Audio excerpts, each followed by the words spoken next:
Philadelphia Eagles have two holiday traditions. Number one, the Jason Kelsey Christmas album was always a thing. And number two, getting in their own way. Always drama. Philadelphia, not exactly sure why, but even when they're winning, there's drama. They're not happy unless they're grumbling and unhappy. So Brandon Graham, a great football player, went on a radio station in Philadelphia, WIP, and said the Jalen Hurts relationship with A.J. Brown is not the same. I don't know the whole story, but I know that one is trying. And I mean, I love him to be a little better with how he responds to things. And they was friends before this. It's like, man, but things have changed. And I understand that because life happens. But it's the business side that we have to make sure that we don't let the personal get in the way of the business. And that's what we got to do better as right now, because we know it's an issue. Everybody's seeing with some things, but we need to be able to talk things out as men. Now, that's about as honest as you're going to get. Everybody can backtrack. Them are honest words. Like A.J. Brown and Jalen Hurts are not guys. They're struggling. So the team is 10-0 when A.J. Brown plays. But he wants about 12 targets a game. He wants to look like Jamar Chase. And that's not this team. So he's valuable, but that's not this team. And clearly the Eagles staff, since the bye week, has been very intentional. They're now a run-first team. They pass less and run more. They are led by Saquon Barkley. That is intentional. And they don't turn the ball over as much, and I agree with it, and I love A.J. Brown. This is not Cincinnati where they let Joe Mixon go, and they have to pass. Saquon Barkley's probably right now the best running back in the league. Certainly, I mean, short list, one or two when McCaffrey's healthy. So, and here's the point. Okay, fine.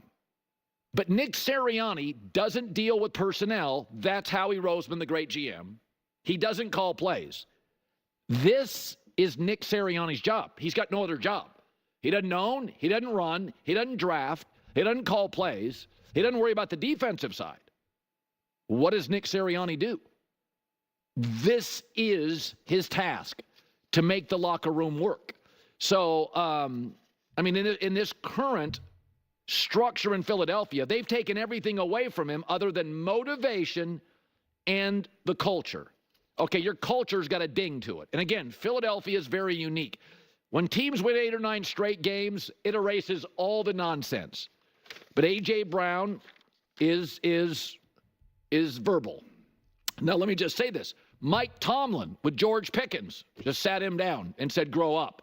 Belichick will ship you out of town. John Harbaugh, Deontay Johnson, you're suspended. Like, I've seen Andy Reid, when Tyreek Hill was getting noisy and wanted more money, they moved Tyreek Hill out and said, okay, we'll start over. We're not going to build a team around Tyreek Hill. Okay, and what did they do with Travis Kelce? They allowed Travis Kelce to carry on, throw his helmet, slam into him in the Super Bowl. So let's tap the brakes here. So listen, I did this video right away. I knew they were going to talk about it. I know that they're going to talk about it on First Things First. I think they're going to talk about, they're probably going to say, is this the return of the supernatural funk? You know, we know that's going to be the topic that's going to be discussed on First Things First. So I really want to try to separate it because I want to do both videos. I already did my own video that I posted last night. And so I'm going to try to take this from different angles. I want to talk about the supernatural funk from last year into this year and what this all means, because that's the lens that First Things First is going to look at it through. I'm pretty confident about that. Maybe I end up being wrong, but I'm pretty confident about that. Colin is looking at it from a more game plan perspective, which is great. So that's kind of how I want to look at it as well. Okay, A.J. Brown wants to look like Jamar Chase. He wants 10, 11 targets, 12 targets. How's that going for the Bengals? How's that going? Like, this is what's so obnoxious about players like A.J. Brown, that they can't understand that it's not all about just the touches. That yes, this team is significantly better with A.J. Brown, but that doesn't mean that A.J. Brown needs to touch the ball every single time. This is why Steph Curry, in terms of being a leader, is pretty undefeated in this realm. In terms of saying, Clay, when Clay's on fire, I'm rooting for him. I'm rooting for him to break my records. KD, you want to come over here and you know, average more shots than me? By all means, do it. Yeah, I'm a back-to-back MVP, unanimous MVP. Yeah, come on over here. And that's the type of people that really need to be elevated, because that is amazing leadership. Even Kevin Durant coming over to Golden State. Everyone wants to act like that was an easy move, or that was a weak move. Kevin Durant going to Golden State was one of the strongest moves of any professional athlete. Having the strength to be able to do that, to go to Golden State, to team up and play with Steph and know that everything is going to change the dynamic, the perception of him, that is not an easy move to make. And so when you have things like this with AJ Brown, like, this is what's also kind of interesting about how I, run the YouTube channel and I read the comments. I get to talk about this topic. Last night I make the video. A lot of people commented very early on, and then this morning I read all the comments and interact with people. And now we talk about it more. And so now I get to kind of address those comments. And so many people were saying how important AJ Brown is to this offense. What would this team look like without it? And it's like, yes, he is so important to the offense. He is helping them win games, even when he's not catching, it doesn't have 120 receiving yards and a touchdown. He needs to understand that. He needs to understand that. And he's failing to. And I do agree with Colin that this is Nick Sirianni's job. If he can't manage this, then it's like, then what is he doing? This is the role of the head coach, to be able to have these conversations with AJ and helping him understand, bro, you were helping this team. I've had coaches where I got moved around and I felt like I was doing something wrong. And then the coach was like, no, I'm putting you in this position because I don't think anyone else can. You have this perception about what we're asking you to do, when in reality it's wrong, and it's important that you understand that. And then it's like a perception change where it's like, oh, I didn't know that. And that is what Sirianni's job needs to do. And this is what's really frustrating, because we can say, all right, Kellen Moore needs to do a better job to kind of scheme and get AJ the ball. Multiple things can be true. That can be true, because it's not like you want to just leave your wide receiver completely out, because then other people are saying, well, good luck winning in the playoffs. And it's like, what are you talking about right now? This team has winning, and they've been winning tough, gritty games. They've been winning big games. They've been winning ugly games. They've won in every single way that you can win. And that's why this is not last year, which I'm really going to save my last year versus this year thoughts for first things first. But this is not last year. The Eagles are winning each game this season because they are clearly the better team, and they are playing better, and they are deserving to win. Last year, that was not the case. They were fortunate to win those games. Oh, many of them. They were fortunate to beat the Cowboys that first time. They were fortunate to beat the Bills, who had like a million penalties that game. They were fortunate to beat the Chiefs. And again, that always makes this, when I have this take, it always makes Eagles fans angry, but it's the reality. That's why I don't call what happened last year a collapse. They were never as good as people thought. There's a reason why they hired a new offensive coordinator, a new defensive coordinator, went out and got defensive players through the draft, free agency, got a running back. Like, they had to completely overhaul this team. When you really think about all the moves that they made, getting a new coaching staff, new big players, defense, offense, that kind of tells you your answer right there. If it was just a collapse, and they would have been able to run it back and get rid of the supernatural funk. So that's why that take always drives me crazy, because it's not accurate. But I'm just curious to see now how the Eagles handle this, because this is I've called out AJ Brown now for a long time. When I first started this channel, I actually started it like back in August of last season, and it was nobody was watching any videos at this time, honestly. And I tried on different social media platforms and whatnot. And one of my most popular videos was actually calling out AJ Brown. And it was him complaining about, wanting to wear the shoes and stuff like that. And I kind of came out to him and said, bro, like, this is your job. You have a uniform for a reason. I understand it's really sweet and beautiful. You want to wear the shoes and the cleats like that for your little girl and all that, which I think is awesome. And I love it, truly. But at the same time, like, at that time, he was trying to pretty much garner sympathy. And it was like, I do not have sympathy for you. This is your job. Like, are you kidding me? You know how many of us work jobs that we would love to be able to wear and do whatever we want and get paid hundreds of millions of dollars? We don't have that luxury. So no, if the NFL is like, hey, we're going to pay you $30 million a year, but you have to wear this uniform, I think that's a fair trade. Yeah, I think that's a fair trade. And I made that video, and it was very well received, but definitely a lot of angry Eagles fans in the comment section as well. It always makes me laugh when you see fans defend to their blue in their face some of these athletes when they have wrongdoing. And players like this, any actual athlete who is bald and played will know players like this who always kind of have a problem, who want the ball more, who are always kind of complaining. It's toxic. It is undeniably toxic. It can't be denied. It is a real thing that can happen. Now, I don't think it ruins the team. I don't think it's responsible. Like, now if the Eagles lose against the Steelers, now if they try to force the ball to AJ, that's one thing. But it doesn't ruin the team. It doesn't ruin Saquon Barkley's ability to compete and play at a high level, or Devontae, but it can be toxic. It can make you a little bit less resilient. It can ruin the energy in the locker room, the fun, the excitement, the optimism. And someone like AJ can start to change the energy just on the sidelines. And, you have Devontae. Devontae's very chill and passive.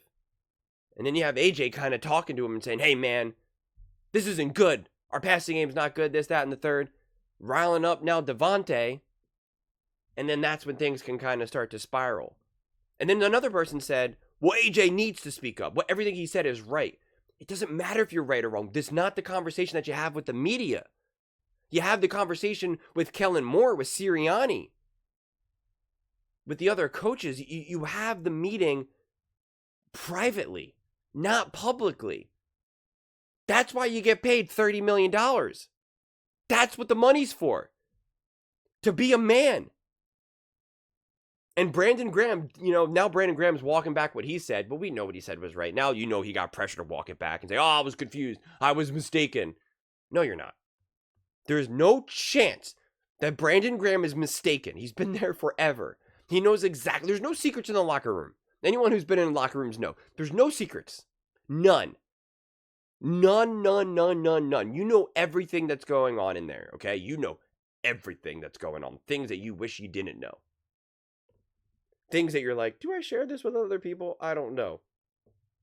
I got to share it with my boy or my girl, or my wife, but they got to make sure that they don't share it with anyone.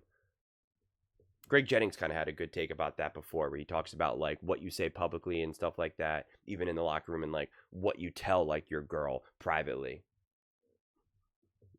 And if you have an actual happy and healthy relationship, you're going to be more truthful to your girl. That's, you should. If you're not, well, then you're probably dating the wrong person. But Brandon Graham said the quiet part out loud. The Hurts and AJ Brown's relationship has obviously been kind of fractured, especially ever since the Super Bowl. But honestly, even during that Super Bowl run, AJ was complaining on the sidelines, even when they were rolling teams. Again, I keep forgetting whether this was the NFC Championship game or going to the NFC Championship game. And I remember watching that and just being like, this is an issue.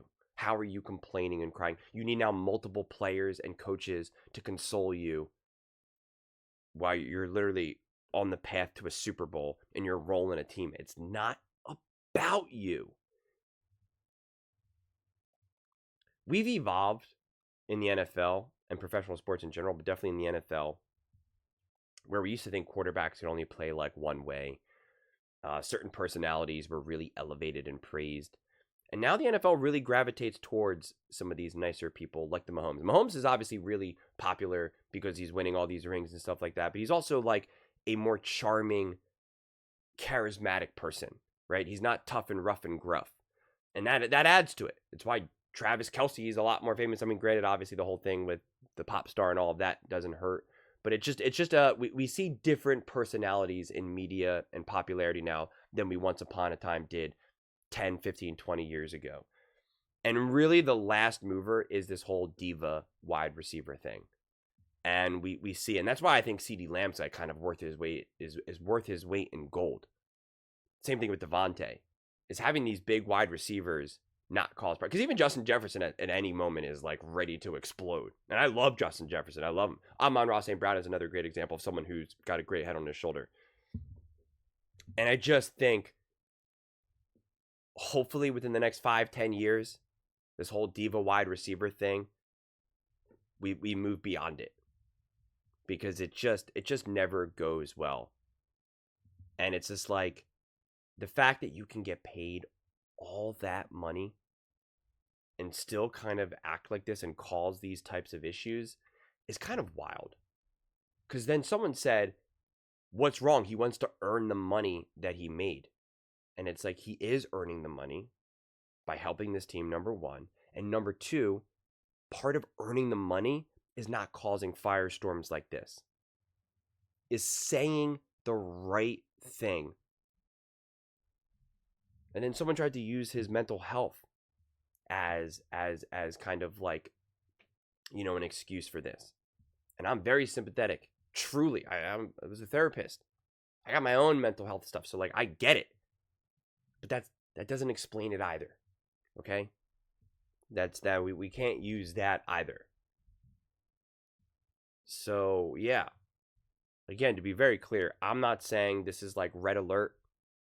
I'm not saying, oh my God, this is such a massive issue. I do trust the Eagles to be able to resolve this. I do trust the leadership that they have to resolve this. But this is definitely an obnoxious and frustrating thing to have to deal with. But again, you know, we saw the Kansas City Chiefs, Rashee Rice, again, in the Super Bowl, yelling at Patrick Mahomes. Can you imagine how absurd of a human being you have to be yelling at Patrick Mahomes in the Super Bowl?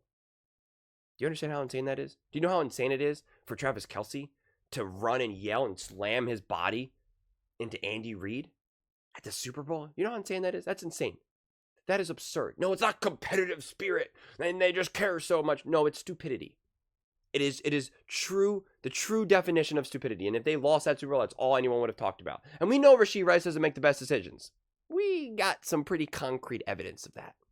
And we have some pretty concrete evidence that Travis Kelce also doesn't make great decisions either.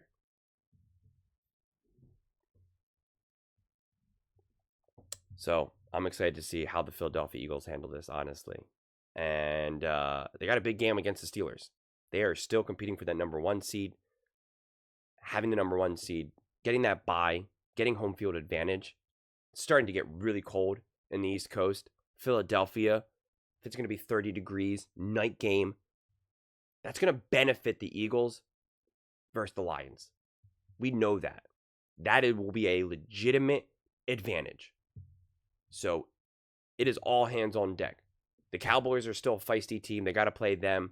The Commanders are going to be a better team coming out of the bye. I'm very confident in that. So that's going to be a tough game. The Steelers are a top team in the NFL. I've said this so many times. The Steelers are a top team. This is not going to be an easy game. Being favored 4.5 feels kind of strong to me. Seems like Vegas has really been dropping the ball with all of these spreads. And before you say, no, that's wrong. Okay, well then the Eagles were favored by 14. What happened there against the Panthers? So this is not going to be an easy game. This isn't the Steelers of yesteryear. This is a significantly better team. So there's some tough games with like legitimate chances for some losses there. So they got to be focused. But those are just my thoughts. I'd absolutely love to hear yours. What do you guys all think about the Philadelphia Eagles? Do you think that there's too much noise within Philly? How do you think they're kind of going to have to handle all of this? What do you make of A.J. Brown, Brandon Graham, and Jalen Hurts? Let me know in the comments below. I read every single comment, so whether you agree with me or disagree with me, either way, let's get in some discussions. Let's get in some fights. But ultimately, let's just have some fun. And please do consider subscribing. We're building an amazing community here, and I absolutely love to see you part of it. I want to build something that we all genuinely feel connected to, something that we're really excited to be part of. I think we're well on our way to doing it. And please don't forget to give this video a thumbs up, as it really does help with the visibility and the algorithm. Thank you so much. See you next time.